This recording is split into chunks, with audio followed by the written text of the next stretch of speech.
guys, welcome back to my channel. It's your girl DJ Not the Truth here, back with another video.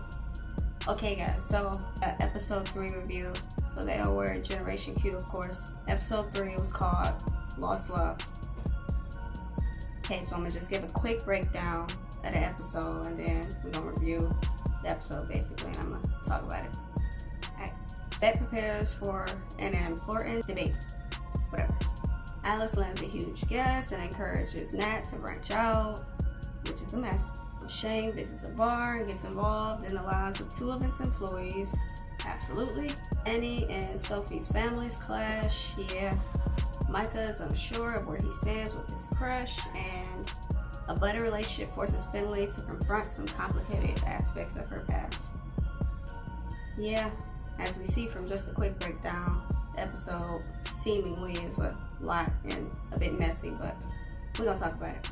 So they at the house, Danny and Sophie discussing their wedding plans. Micah and the neighbor is there.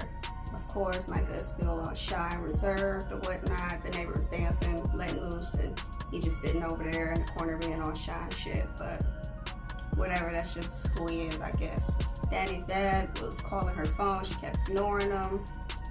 Then she listened to his voicemails and shit where he apologizing or whatever and saying he want to make things right and just meet and talk, blah, blah, blah. Finley is, getting something from that girl that she got it from the last episode from again. Yeah, Finley doesn't shave her armpits. It's quite fucking gross. To each his own, but it's gross as fuck to me.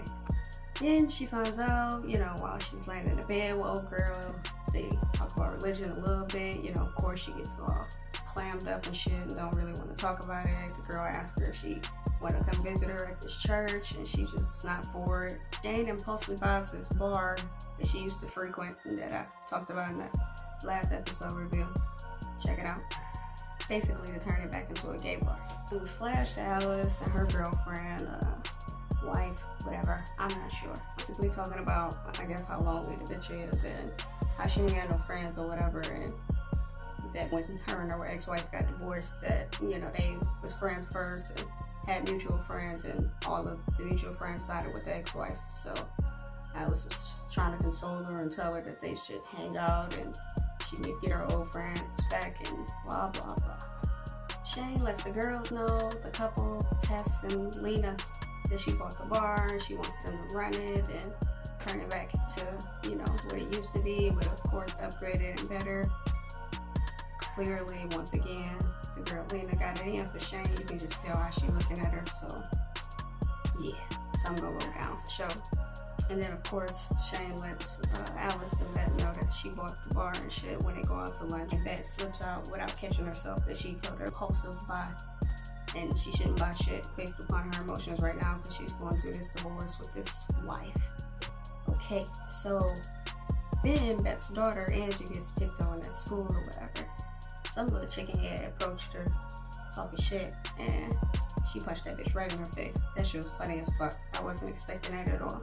Like, she ducked the fuck out of her in her face, like, absolutely. That showed up, of course, stern mommy look, but, she let her know what it is, that she half black and her mom's gay, so she gotta move and be a certain type of way.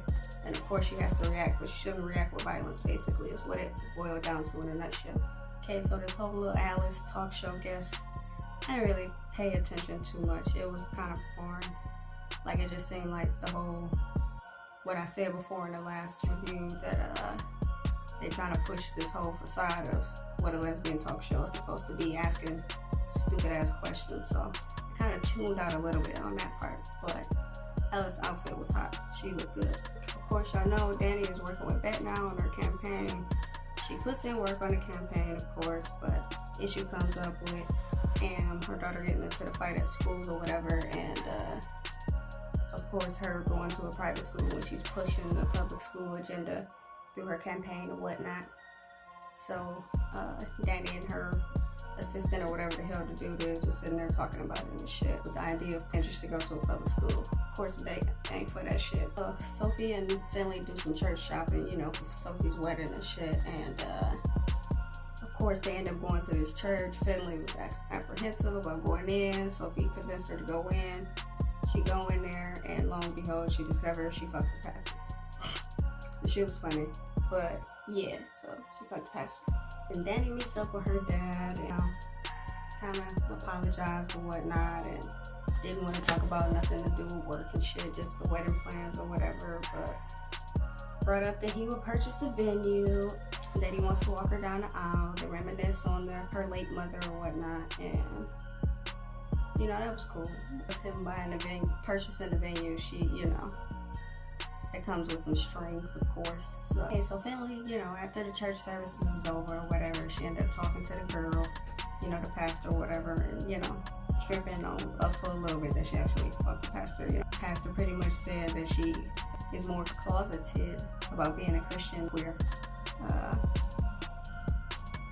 Yeah, I can see that. We finally get to the nitty-gritty about what the fuck is up with Finley, and she discloses that she was raised in the Catholic Church. Clearly has major struggles with religion. This damn walkthrough happened with Danny and Sophie and their families. Clearly just Danny's dad. That's the only family she got, and Sophie's family, her sisters and moms and whatnot. That didn't go too good because, they find out basically that the father pretty much booked the damn venue already and set their wedding date based upon his needs and his colleagues. Like, it's not their goddamn wedding date, and Danny clearly was pussying out once again and was about to let her dad run her fucking wedding. But of course Sophie wasn't for that shit, and she like, no, we know our wedding is not happening like this. So yeah, clearly Danny is being a coward again and backing down to her dad and shit, which is whatever. After Alice told, was talking to her girlfriend and shit about reaching out, getting back with her friends or whatnot, that also included her ex-wife. They were friends first before they got married. Yeah, that was a big mistake. They attend Bet's debate, and Alice was not feeling how friendly they was and how it was coming off and looking. And of course Shane had to mention, yeah, you brought two ex-wives back together, which was absolutely correct. So, she put her foot in her mouth there. Micah was supposed to have a date with the neighbor dude. I don't know what the fuck his name is. Neighbor showed up at the house. Micah was ready, talking, blabber and blah, blah, blah. Neighbor had to cancel on him for whatever personal reasons. Of course, Michael was extremely crushed about it and made a big deal about it. For what reason, I don't know.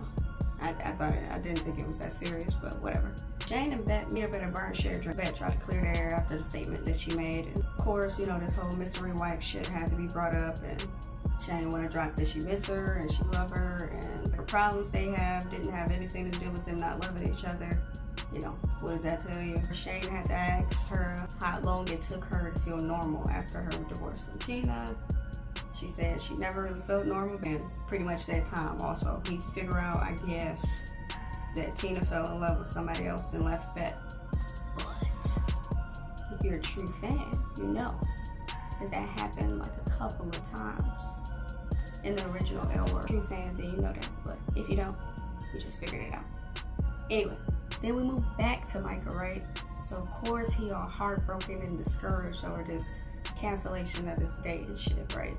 So we see him sitting on the couch swiping on what I have to assume is Grindr, and zero in on this guy. And yeah, he came over and it was a hookup happening. Quite intense, yeah. The dude he was hooking up with, was like, he ain't never been with a trans dude before. He ain't know what to do. And then, yeah, Micah just flipped over and took it. Yeah. So that happened.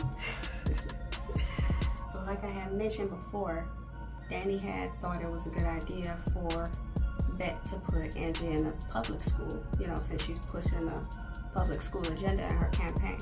So she mentioned this in front of Angie, and of course Bet, was sticking to her grounds about why she's not with it. And Angie pretty much, after everybody left the room and shit, hit her with shit. And yeah, that changed her mind. The debate, she pretty much doing her damn thing. She ended up sinking just a tad bit when education got pulled up, and they brought up the whole her daughter being in private school. But of course, her daughter had pretty much changed her mind already, and she revealed that she enrolled her in public school. So, took care of that.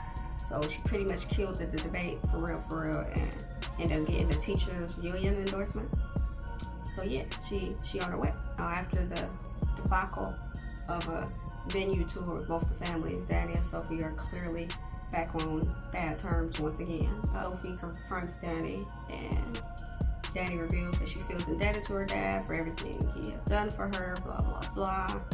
Sophie ain't fucking with none of that. Danny pretty much says she doesn't want to hurt her dad's feelings, and Sophie told her, okay, well, in turn, you're hurting my feelings. Hope she, finally figures that the fuck out and what her dad is pretty much doing and what he's all about, and moves a different type of way with him moving forward. But clearly she ain't getting it, but hopefully she will. So after Finley and the preacher lady had this long little talk in the church or whatever, she had been ignoring her calls or whatnot, not even wanting to reach out. She eventually goes to the Catholic church, and have to assume she texts the preacher lady, because she goes in and whatever you do when you go into a Catholic church, she was doing, and was having an emotional moment, breakdown, whatever you want to call it. The lady showed up and was consoling her and shit. So touching moment, I guess. As you can see, I'm pretty much still over Finley, but whatever. Shane is chilling at her bar, and she texts her wife that she misses her. She's sitting there having a drink, I'm sure, just in her feelings or whatever. The girl Lena shows up. Lena was not having it. She wasn't trying to hear it. She was just on it, and it happened. It went down. She got what she was looking for, and Shane gave it to her. Just threw herself at Shane, for real. Like literally, physically, just threw herself on her. So, and shit happens. Yeah, so we're just gonna leave it at that. And pretty much the episode kind of wraps up like that. But then you see that Bet is hooking up with the wife she was involved in the scandal with in a hotel room.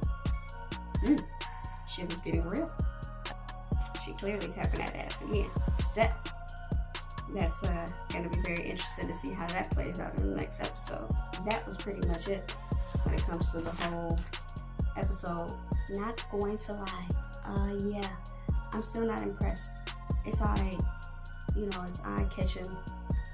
Kind of happy it's only 8 episodes, for real. Like, it's not more needed than just the 8 episodes. That's enough. As the episodes keep going, my ratings for the episodes get lower. Like, my last one was 7 or 8. I'm at a 6 right now because the episode didn't do it for me. It was just all atypical and already done in the original L Word. Not that certain shit ain't gonna repeat itself, but I'm just saying, damn, like, do something a little different. Like, you don't have to just literally pull a lot of the same storylines and situations from the old L Word to the new reboot. But whatever, that's just me though. Alright guys, so we're just gonna wrap this video up right here. I'm gonna watch the next one clearly, like I've been saying, give y'all these quick and easy reviews for real, let y'all know what it is and what's going on. As always, if you like these videos, give this video a thumbs up for me one time.